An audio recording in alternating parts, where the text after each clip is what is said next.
et son portail e.cnps.ci et NCA Bank Côte d'Ivoire, le vrai visage de la banque, vous offre RTI Money. Bonsoir et bienvenue, comme chaque semaine, dans votre magazine RTI Money qui vous plonge dans les coulisses de la banque, des assurances et des finances. Au sommaire du RTI Money cette semaine, notre grand reportage qui s'intéresse aux banques qui font face au Covid-19. Mesures barrières de sécurité sanitaire, organisation du travail, télétravail, traitement de dossiers, qu'est-ce qui a changé et comment les établissements financiers s'adaptent au virus. On en parle dans cette émission. Puis dans notre rubrique Money Time, on décrypte ce que cache le concept de la coassurance. En fin d'émission, je recevrai pour vous, dans l'invité cash, le président de l'association professionnelle des banques et établissements financiers de Côte d'Ivoire, Daouda Coulibaly, avec qui on parlera du regard des banquiers ivoiriens sur la crise économique provoquée par le coronavirus. Depuis le début de la crise sanitaire, de nouvelles dépenses ont fait leur apparition dans le cahier de charges des institutions financières. Pour maintenir les mesures barrières, les banques n'hésitent pas à déployer de grands moyens. Si la plupart ont misé sur un dispositif sanitaire robuste, d'autres ont mis l'accent sur la pratique du télétravail ou le développement d'applications mobiles pour préserver la relation avec les clients. Comment cette réorganisation est-elle vécue en interne et par les usagers? C'est le thème du grand reportage de ce soir intitulé « Les banques face au Covid-19 ». C'est un rendez-vous où il aurait préféré ne pas se rendre physiquement.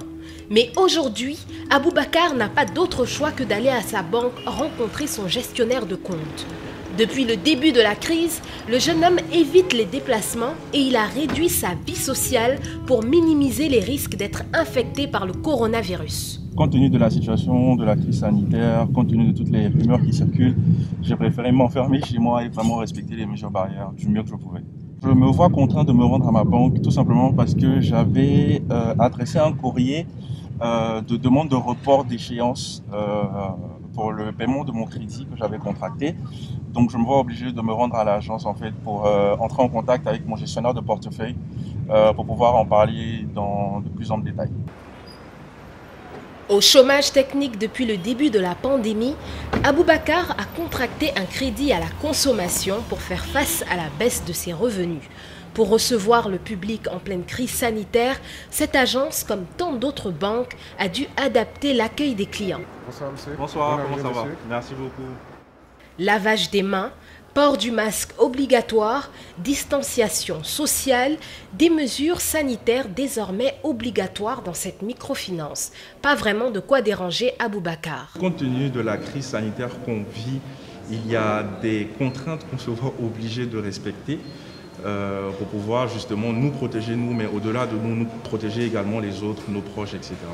Donc non, je ne trouverais pas ça contraignant d'être assis à une distance d'au moins 1 mètre d'un proche ou d'une personne qui m'a accompagné.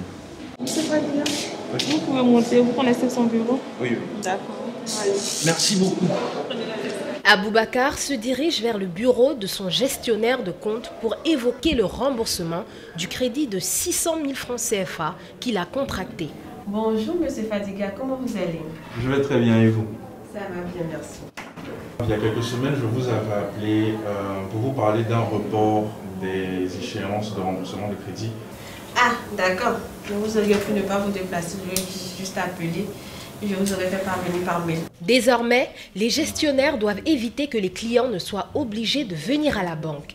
Et tout a été prévu, même au cas où un des usagers viendrait ici sans son masque. Étant donné que le port du masque est obligatoire, nous supposons que tous les clients qui sortent de chez eux sont déjà couverts.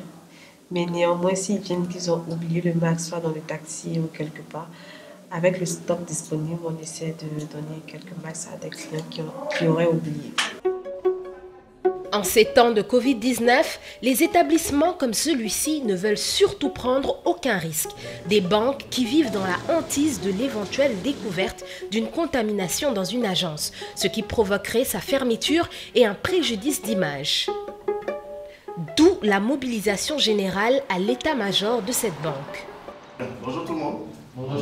À l'ordre du jour de la réunion convoquée par le directeur, le point sur les mesures prises pour freiner la propagation du virus. Pour que nos agences puissent assurer la continuité de nos activités, il faudrait qu'elles soient suffisamment approvisionnées en termes de kits. Nous avons mis en place un dispositif sanitaire qui contient des gels hydroalcooliques, surtout des cache-nez, des savons liquides et des gants et enfin des soies robinet. Depuis le début de la crise sanitaire, l'institution dépense 500 000 francs CFA de plus chaque semaine. Ce qu'on observe aujourd'hui, c'est que dans notre classe 6 de charge, vous avez aujourd'hui des dépenses liées au gel main, au kit, au savon liquide. Voilà. Donc c'est quelque chose qu'on n'a pas l'habitude de voir. Mais nous sommes obligés de nous adapter pour sécuriser non seulement nos collaborateurs et pour permettre aux clients qui nous visitent de se sentir en sécurité lorsqu'ils sont dans nos agences. Ici, Hassan Haroun, le responsable de la logistique, a pour mission d'approvisionner en produits sanitaires les agences du réseau. Mais avant chaque ravitaillement, une étape importante. Il va procéder avec ses équipes à l'inventaire des produits sanitaires disponibles. Il faut qu'on aille assez vite. Ici, on a combien de cache-nez dedans déjà? C'est pas de cache-nez. En tant que responsable de l'approvisionnement, il doit veiller sur la disponibilité de ces produits sanitaires pour la dizaine d'agences de la banque à Abidjan et à l'intérieur du pays. Ok, essayez de faire déjà le plus rapidement. Et les gels mains, on a quel niveau? Les gels mains, d'accord, là on a 3 paquets de 24. Et les savons liquides également. Oui, exactement. Et les essuie-tout aussi. Oui, on a 50. Pour Hassan, veiller sur l'état des stocks semaine après semaine est un défi logistique permanent. Quand je fais mon point, je suis à 2 millions de kits. 2 millions de kits pour essayer de ravitailler encore les agences. Là, je vais juste ravitailler à Bobo. Et là, si je sens que le stock commence à 10 millions au niveau d'une agence, on procède directement au ravitaillement. On fait tout pour ne pas être en rupture de stock. Direction Abobo, l'une des plus importantes agences de cette microfinance très fréquentée dans cette commune qui est l'une des plus peuplées du Grand Abidjan. Tu en veux combien de cartons? 50 de chaque kit. 50 de chaque. On fait en gel main, en essuie-tout, en savon liquide, en gants et en cache-nez. Joël Agoli, le chef d'agence, est chargé d'installer ce dispositif anti-Covid-19, une protection sanitaire qui est aussi vue ici comme une bonne stratégie commerciale, une manière de se démarquer de la concurrence en essayant de rassurer le plus possible une clientèle inquiète. Quand le client est rassuré que ici les mesures sont respectées, il se dit quand je viens ici, je n'ai rien à craindre. Donc du coup, dans cette pandémie, on peut encore avoir de nouveaux clients qui se disent qu'ils sont en sécurité, cette fois-ci, pas une sécurité physique, mais une sécurité sanitaire. Donc, du coup, avec ça, on peut booster l'activité. À l'heure du Covid-19, les établissements bancaires ont dû adapter leur rythme et leur manière de travailler, ainsi que celle de leurs employés. Nombre d'entre eux ont ainsi été mis au télétravail, comme Serge Kouakou qui travaille une grande partie du temps depuis chez lui. Je souhaitais en fait faire le point avec toi sur l'ensemble des dispositions que nous avons prises. Donc oui, les gens continuent de faire leurs opérations bancaires sans se rendre en agence. On a à peu près une croissance de 50% tous les mois depuis mars.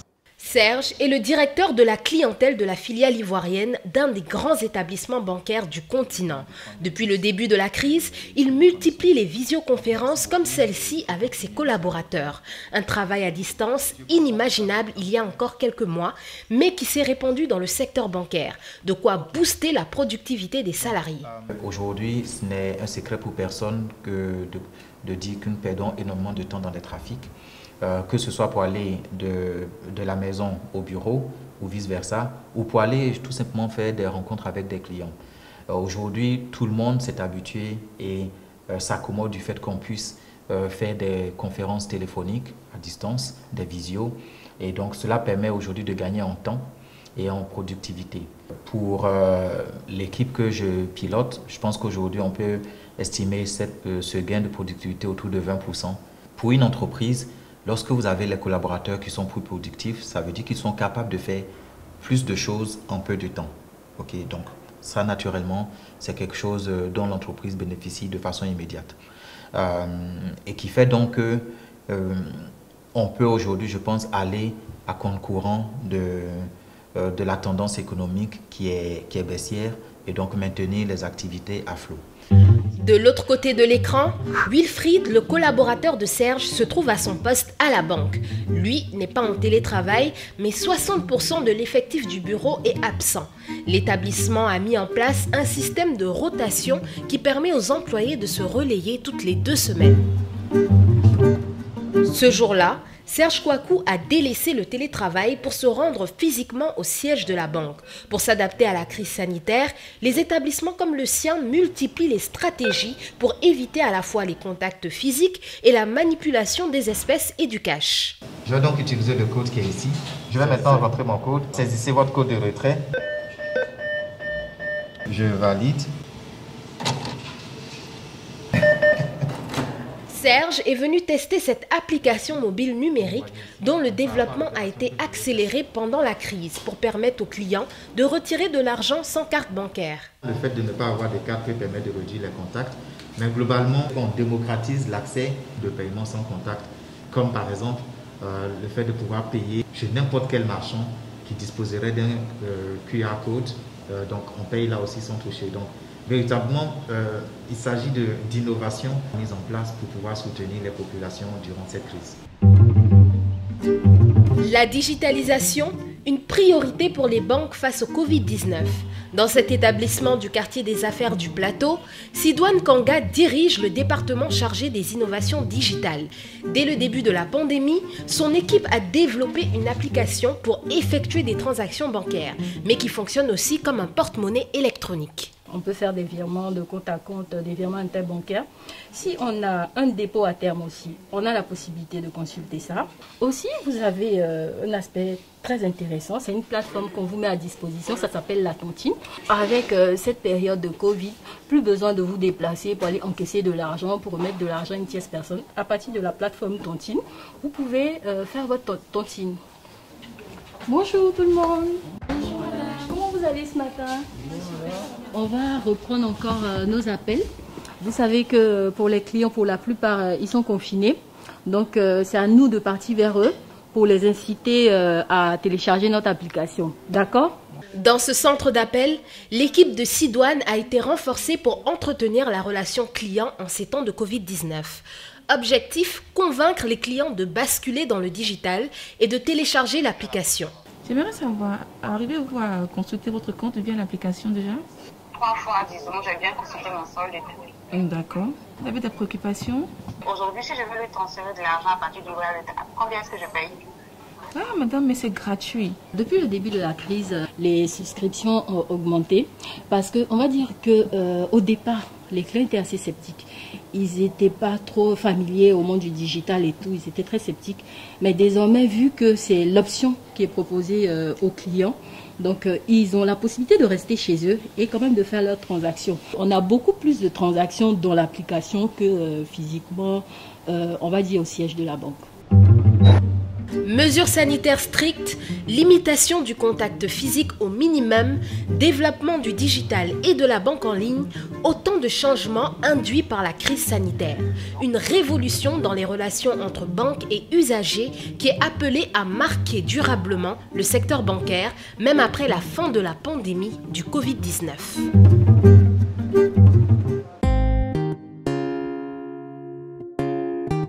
Tant d'événements vécus. Tant de chemins parcourus ensemble, depuis le début, à chaque instant, en toutes circonstances, en tout lieu. Elle est là, bien présente au cœur de nos vies. La CNPS, votre partenaire pour la vie. À suivre dans RTI Money, notre invité cash, Daouda Coulibaly, président de l'APBF, avec qui on va parler du paysage bancaire ivoirien et de la vision des banquiers sur la crise économique qui est devant nous. En attendant, voici notre rubrique Money Time qui décrypte le jargon de la banque, des assurances et de la finance. Et ce soir, on vous parle de la coassurance. Explication. La coassurance, le risque partagé. En temps normal, le rôle d'une compagnie d'assurance est de protéger les assurés en cas de catastrophe, de sinistre ou d'accident en leur reversant une somme d'argent à la hauteur des pertes subies. Mais il peut arriver que de gros événements inattendus, des risques comme on les appelle dans le jargon des assureurs, des risques trop importants pour être pris en charge par une seule compagnie d'assurance. C'est à ce moment qu'intervient la coassurance. La coassurance, un procédé bien connu dans le monde de l'assurance. Il consiste pour les assureurs à se mettre d'accord pour couvrir ensemble un seul et même risque au moyen d'un seul contrat d'assurance. C'est une mesure de précaution pour ne pas faire face seul ou pour limiter les dégâts en cas de gros sinistres. Le contrat de coassurance s'établit entre coassureurs uniquement et la plupart du temps à l'insu même de l'assuré. Mais la gestion du contrat est attribuée à un seul coassureur, appelé alors appériteur. Chaque coassureur décide du pourcentage de risque qu'il devra couvrir en cas de sinistre et l'appériteur se charge de collecter les cotisations reversées par l'assuré pour ensuite remettre à chacun sa part en fonction du pourcentage établi. Par exemple, A, B et C, 3 compagnies d'assurance, décident de couvrir le risque incendie d'un grand groupe pétrolier. La compagnie A décide de prendre en charge 40% de risque, B 30% et C 30%. Un incendie ravage l'entreprise pétrolière et les dégâts sont estimés à 100 millions de francs CFA. La compagnie A devra verser 40 millions de francs CFA et les compagnies B et C verseront 30 millions chacune. L'argent sera rassemblé par l'appériteur puis reversé à la compagnie pétrolière au titre de ses indemnités. Les contrats de coassurance permettent aux compagnies de ne pas prendre trop de risques économiques tout en restant très actifs sur le marché. Une démarche encouragée par la CIMA, la Conférence interafricaine des marchés d'assurance, qui a mis en place une coassurance communautaire pour faciliter le gain de part de marché des compagnies africaines sur le continent.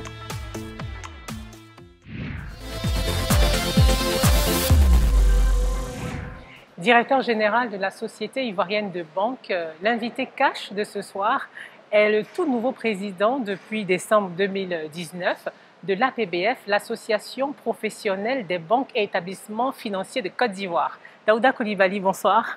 Bonsoir, Justine. Merci de nous recevoir. Je vous en prie, le plaisir est pour nous. Vous êtes le président, je l'ai dit, de l'APBF. Quelle est sa mission, dites-nous?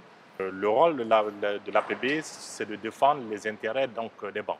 Les banques ont décidé de s'organiser en association pour défendre, pour parler d'une seule voix sur les sujets d'intérêt généraux. Vous n'êtes pas plutôt un groupe de pression sur l'État pour vos intérêts, non? Non, un groupe de pression sur l'État, non. C'est un groupe effectivement qui défend les intérêts des banques vis-à-vis de l'État, vis-à-vis des consommateurs, vis-à-vis aussi en fait, donc, du régulateur, de la Banque centrale, qui plutôt en fait, que chacune des banques aille porter un sujet qui concerne la profession. Donc ça permet à l'APB de parler au nom de l'ensemble de ses membres sur les sujets qui les concernent tous. Donc c'est les sujets donc, de réglementation, c'est les sujets nouveaux. Mais est-ce que vous influencez les lois et les réglementations justement dans votre secteur? Alors, je l'ai dit oui et non, influencer non, mais nous participons quand on nous interroge. Quand la Banque centrale veut lancer une nouvelle loi bancaire, elle nous demande de participer aux ateliers. Donc elle réfléchit, elle nous associe à la réflexion. Nous apportons notre réflexion. Après, donc, derrière, c'est le régulateur. Nous sommes en fait donc, les assujettis. Et sur cette base-là, effectivement, il y a une discussion, il y a un dialogue qui naît. Et puis après, donc, le régulateur décide. Est-ce que le consommateur est pris en compte dans cette association? Est-ce que vous pensez qu'il se sent protégé? Absolument. Nous avons en fait, nous recevons des courriers des consommateurs qui se plaignent de leur banque, des consommateurs qui veulent changer de banque et qui n'arrivent pas à avoir gain de cause.